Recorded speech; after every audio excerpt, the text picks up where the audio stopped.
In this video, I'm trying out my most recent lens, which is the mighty Mamiya Sekor 250mm f6.3 for Mamiya C330.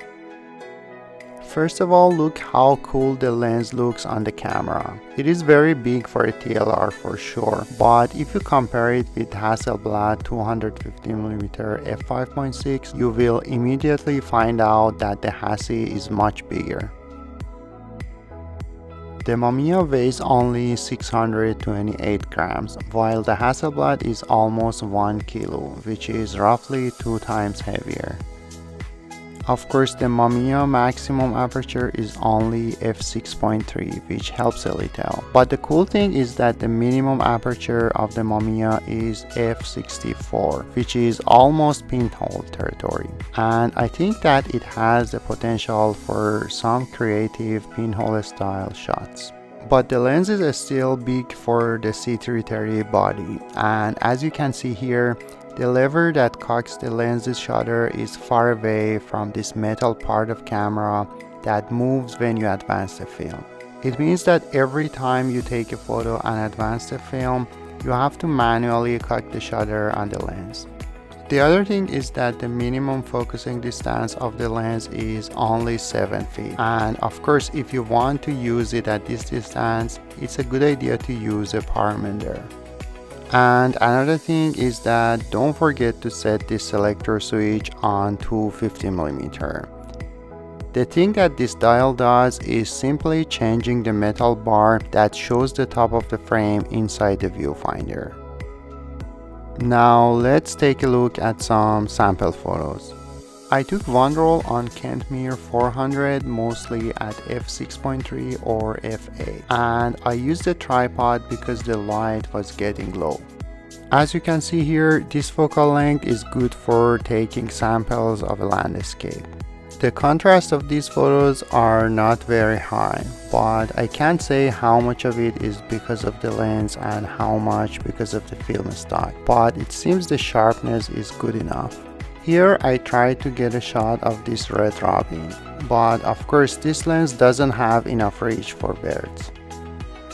Then I took these two shots, one wide open at f6.3 and the other at f64.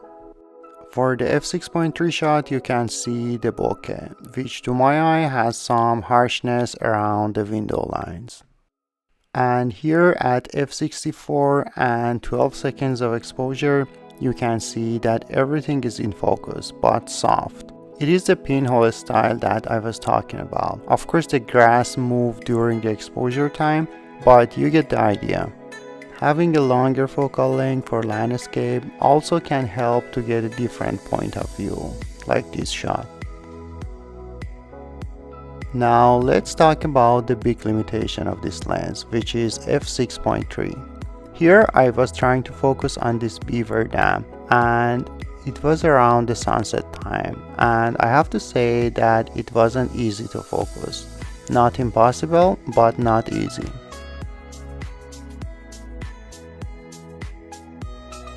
Then here I was trying to get a close-up shot of these flowers, and as you can see, even with the bellows fully extended, the minimum focus distance is not that close. And of course I messed up the framing because I think my selector switch wasn't on 250. And here I noticed that the lens has a lot of focus breathing, which probably not very important, but I still wanted to mention it. The next day I loaded a roll of Kodak Gold and headed toward Ottawa downtown. Because it was a bright day, I took all of the photos at f11 and shutter speed of 250. Here is my first photo from the Parliament Hill. To my eye it is sharp, but it has an almost hazy, low contrast quality, and the rendering is on the warmer side. Also there is some purple fringing around the edges. Of course, I know that it is not fair to be super picky about this lens, and I'm totally okay with its flaws, but I thought to mention it. Here I was using the lens for its exact purpose, which is taking samples of a landscape. Here is a photo of Alexandra Bridge. And here's the Museum of History in the distance. And of course, I couldn't resist and took a photo of Chateau Laurier Tower.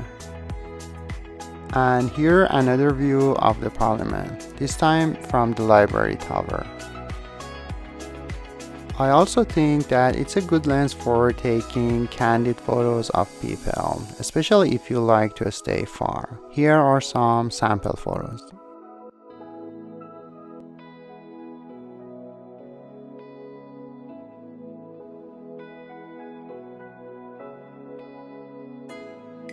I also like this shot, which is kind of a street portrait. I shot it at f8, but because it's a long focal length, you can still see some separation from the background. So that's it. If you like this video, please consider subscribing to my channel. Also feel free to follow me on Instagram and X, also known as Twitter.